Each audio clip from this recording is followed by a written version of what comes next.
Gu, sexta pergunta, e eu acredito, como eu falei para você, isso vem desencadeando da teologia para as divergências, para o esfriamento, para querer fazer as coisas da maneira errada, se crê ou não crê no fim e tudo mais. Eu acredito que a gente está perdido nessas colocações devido a esta pergunta aqui. Então vamos a ela. Sexta pergunta. Com base em Gênesis 6:3, 1 Tessalonicenses 5:19 e 1 Timóteo 4:1, qual o impacto de não crer na ação do Espírito Santo nos últimos dias? Total, cara. Não só nos últimos dias, mas todo dia. Tá? Por quê? Porque o Espírito Santo é Deus. Então, qual é o impacto de não ouvir a Deus? Qual é o impacto, cara, de não corresponder àquilo que Deus está falando?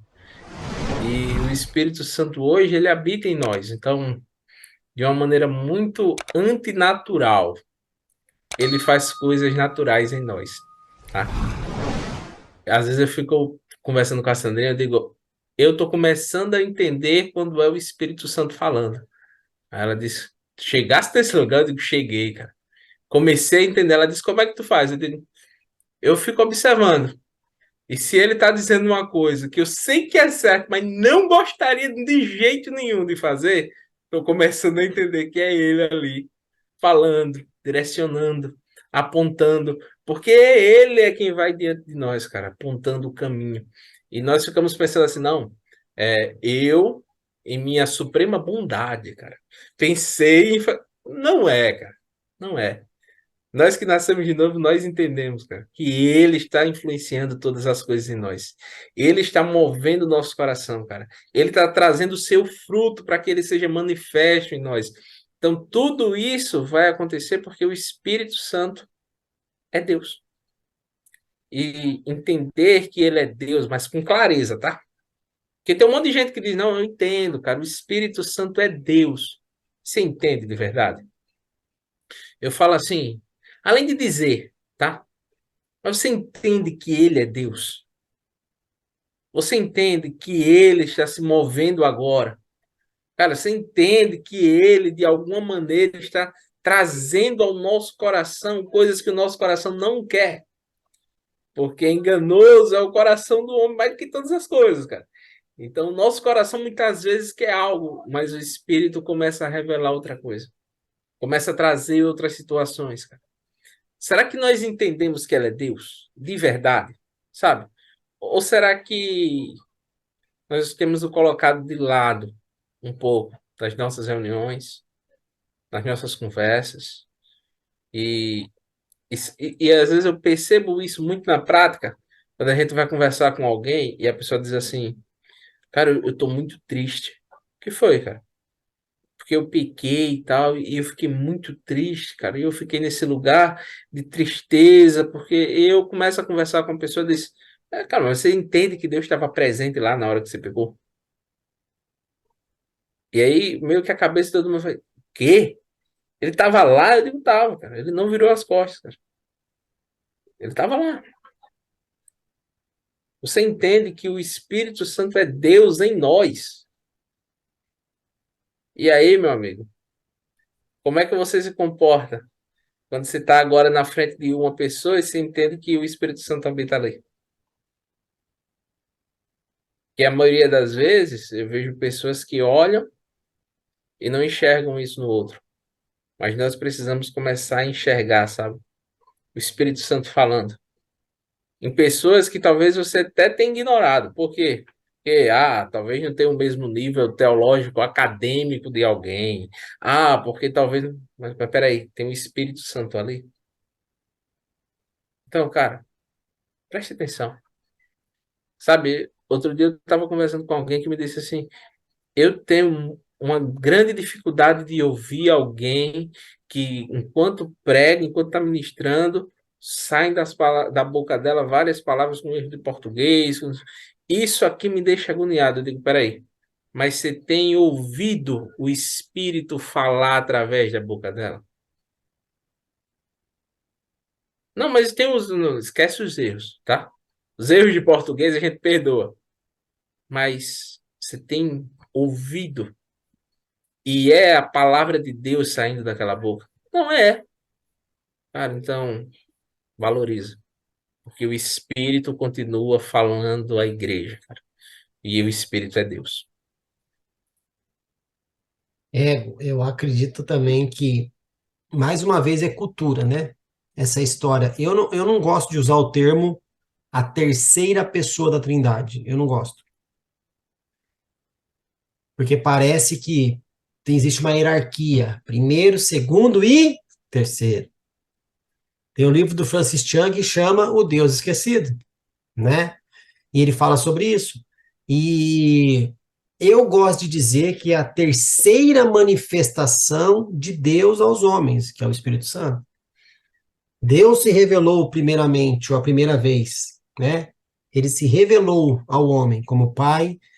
Na segunda vez, ele se revelou como filho. E agora ele se revela através do Espírito Santo, né?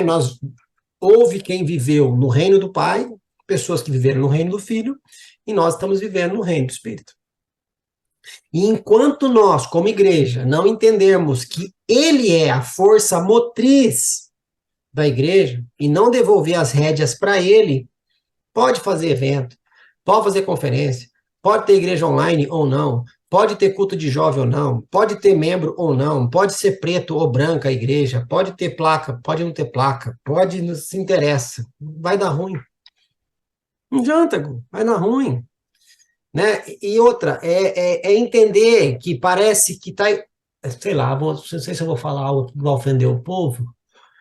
Aí, é, a gente está como Eva ainda, cara, querendo viver de forma independente.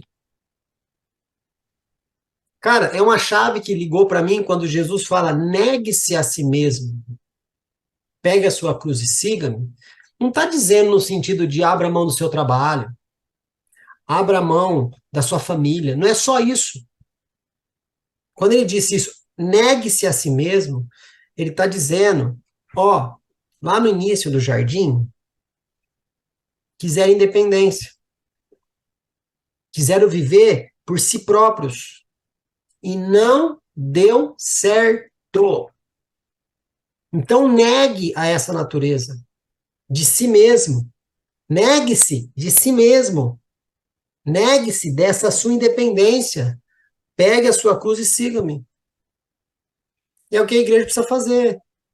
Negar essa independência que ela tem das coisas de Deus, cara. Tudo que vai fazer, Gustavo, é por necessidade, nunca é por propósito, cara.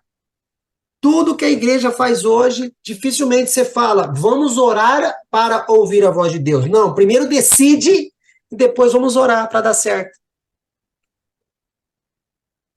Alguma coisa está errado. Ó, uma das passagens mais lindas para mim nesse sentido, na Bíblia, é quando Davi está indo para uma guerra e Deus fala, para.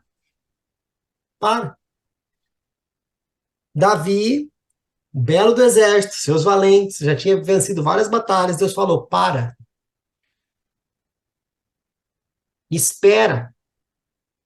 Enquanto você não ouvir o som na copa das amoreiras, você não sai desse lugar. O que Davi podia ter feito? O quê? Eu estou com meus 33 valentes aqui. Eu estou com os meus 300 na caverna de Adulão. Eu estou com o exército de Israel. Eu matei Golias. Vou esperar é nada. Só que a Bíblia não fala quanto tempo ele esperou. Sim. A Bíblia fala que, e ouvindo Davi, o estrondo na copa das amoreiras, ele saiu. E quando ele saiu, o outro exército lá já estava destruído. Mas não fala se ele esperou um dia, um mês, um ano. Só fala que ele esperou. Ah, mas Deus demora a responder. Deus demora a responder, ou a gente está tão insensível que a gente não ouve a resposta dele? Ou, Não, e outra coisa, né, mano? e se ele não responder do jeito que a gente quer? Não, e Deus demora a responder. No critério de quem? É o que eu estou te perguntando, é isso que eu ia perguntar agora. Porque a Critério de vontade de quem ele fazer demora? a vontade daquilo é minha. Então a resposta tem que vir no meu tempo, entendeu? Exemplo, a igreja está lá, linda, maravilhosa, só tem o pastor. Porque começou pequenininha, só tem o pastor, ok? Chega um músico na igreja. Precisa do músico na igreja, Gu? Precisa. Mas esse músico, ele tem que estar no altar por propósito ou por necessidade? O propósito. Só que o que a gente vê acontecer? No outro domingo, o cara chegou na igreja hoje, falou que é músico. No outro domingo, Tá tocando. onde ele está? Então, essa questão de agir por propósito e não por necessidade é quando você está submisso à vontade de quem é o dono da igreja. Agora, quando você está independente dessa autoridade, independente desse poder que emana e está controlando tudo isso, aí você vai por necessidade. E aí depois der errado, para quem que você vai pedir ajuda?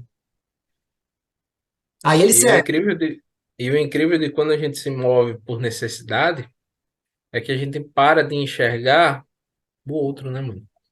Que a gente começa a enxergar tanto necessidade, eu preciso de um músico lá. Tudo bem. Como é que tá o músico, cara? Como é que tá o coração dele? Você sabe como é que tá o casamento dele?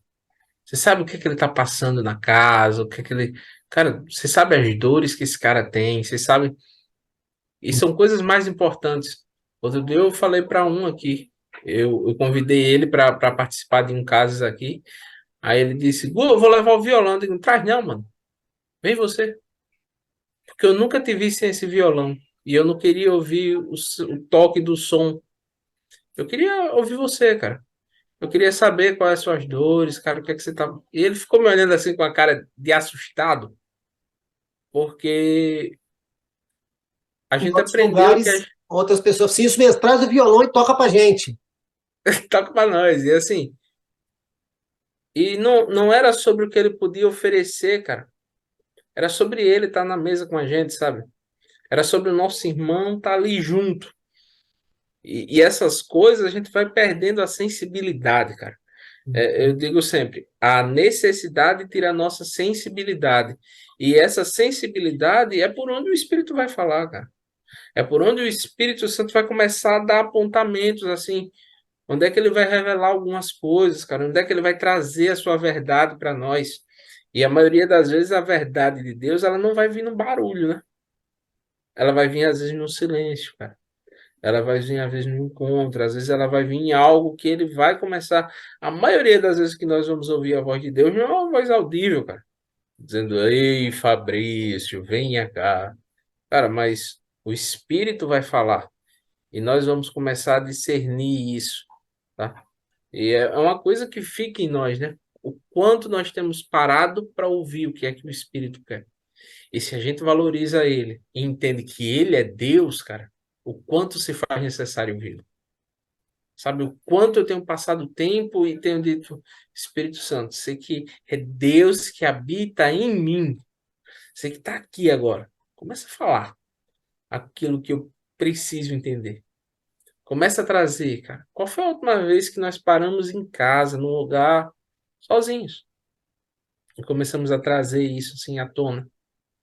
E a gente simplesmente começou a se arrepender de um monte de coisa que nós tínhamos feito. Às vezes nem tínhamos feito, mas pensamos. Às vezes nem só pensamos, cara, foi algo que subiu no nosso coração.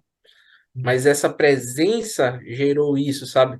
E aí, como os nossos encontros, eles são por necessidades, qual foi a última vez que o Espírito falou de verdade, cara? E aí esse arrependimento caiu sobre nós, sabe? Em que você estava em um ambiente que você não conseguia simplesmente falar mais nada, mas você queria chorar, porque você de verdade se arrependeu. É isso. E que o Espírito Santo fale à sua igreja, né, meu irmão? Amém. A igreja precisa entender que ela tem dono, né? Mas vamos lá. Sétima pergunta, Gugu.